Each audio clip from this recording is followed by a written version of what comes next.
আজি নতুনকৈ কমাগাঁও দ্বিতীয় চাৰিটাকৈ অন্তৰ্ভুক্ত হৈছে চাৰিখনকৈ ৰাজহুৱা গাঁও। তাত আজি আপোনাৰ আদৰণি অনুষ্ঠান হৈছে, কি ক'ব? এই আদৰণি অনুষ্ঠানটো ধাৰাবাহিকভাৱে চলি আছে। হয়, গুন্দুৰা, দেৱনাৰায়ণী আৰু গিৰিনাৰায়ণী হয়, হয়, এই তিনিখন গাঁৱৰ ৰাইজ হয়, এনেভাৱে উৎফুল্লিত হৈছে হয়, আৰু উৎফুল্লিত হোৱাৰ কাৰণো আছে। কাৰণ এই গাঁৱৰ ৰাইজ সংগ্ৰামৰ লগত বহু আগৰ পৰাই জড়িত। কিবা লালুং দৰবাৰ যি আছিলে, লালুং দৰবাৰ গঠনৰ সময়তো তেখেতসকলৰ যোজনা আছে। কিবা সন্মিলনৰ গঠনৰ প্ৰক্ৰিয়াটো তেখেতসকলে জড়িত আছিল।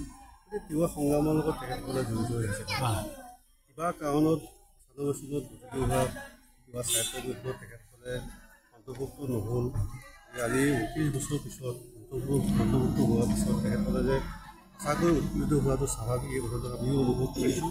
আমিও অকল এই তিনিখন গাঁৱে নহয়, ১৩খন গাঁও অন্তৰ্ভুক্ত হ'বৰ কাৰণে অসম চৰকাৰৰ ওচৰত যিখিনি দাবী উত্থাপন কৰিছোঁ, কিবা ছাত্ৰ সন্থাকে আদি কৰি সংগ্ৰামী বিষয়ববীয়াসকলৰ লগত লগ লাগি। গতিকে সদৌ শেষত যোৱা ৪ আগষ্ট তাৰিখে অসম চৰকাৰৰ এক নিৰ্দেশনাৰ জৰিয়তে ১৩খন গাঁও অন্তৰ্ভুক্ত কৰি কিবা স্বায়ত্ব পৰিষদৰ পৰিসৰ বৃদ্ধি কৰাই নহয়, কিবা স্বায়ত্ব পৰিষদৰ আমি যিমান কৰা নিচিনাকৈ যেনেকৈ আজি ৩৬টা সমষ্টি আছে, কিবা স্বায়ত্ব পৰিষদৰ আৰু 2টা সমষ্টি আমি বৃদ্ধি কৰিবৰ কাৰণে যেনেকৈ আমি ডিমাণ্ড কৰিছোঁ। গতিকে সেই 2টা সমষ্টিও আমি আশাবাদী যে কিবা স্বায়ত্ব পৰিষদত অন্তৰ্ভুক্ত কৰাই কিবা স্বায়ত্ব পৰিষদৰ পৰিসৰ ৩৮টালৈ বৃদ্ধি কৰি কিবা স্বায়ত্ব পৰিষদৰ কাৰণে তেনেধৰণে আজি সহমৰ্মিতা প্ৰকাশ কৰিছে। অনাগত ভৱিষ্যতৰ দিনতো যেন মুখ্যমন্ত্ৰী ডাঙৰীয়াই যেনেভাৱে কাম কাজবিলাক কৰাৰ ক্ষেত্ৰত আমাক সহযোগিতা আহিছে, অনাগত দিনতো তেখেতে আমাৰ লগত সহযোগিতা কৰাই নহয়, তেখেতে আমাক সহায় কৰিব বুলি আমি বিশ্বাসী। আৰু জলদীপ মিনিষ্টাৰ ডাঙৰীয়াৰ যিখিনি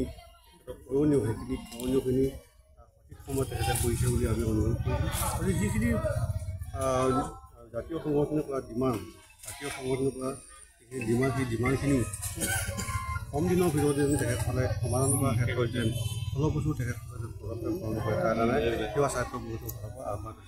যিখিনি নতুনকৈ আপোনাৰ অন্তৰ্ভুক্ত হৈছে গাঁওকেইখন যথেষ্ট পিছপৰা, কিবা সা সুবিধাৰ পৰা বহুত বঞ্চিত হৈ আছে ক'বলগীয়া। এই ক্ষেত্ৰত আগন্তুক দিনত বহুত কৰণীয় কাম আছে। আমি তিৱা স্বায়ত্ব পৰিষদত কাৰ্যনিৰ্বাহ কৰিছোঁ ২০২০ চনত।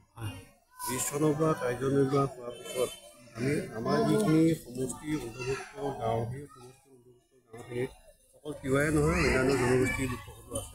তেখেতসকলৰ ক্ষেত্ৰতো আমি এনেধৰণে মানে সহযোগিতাৰ জৰিয়তে কাম কাজবিলাক কৰি আমি উন্নয়নৰ ধাৰা আমি আগবঢ়াই দিবৰ কাৰণে প্ৰয়াস কৰিছোঁ।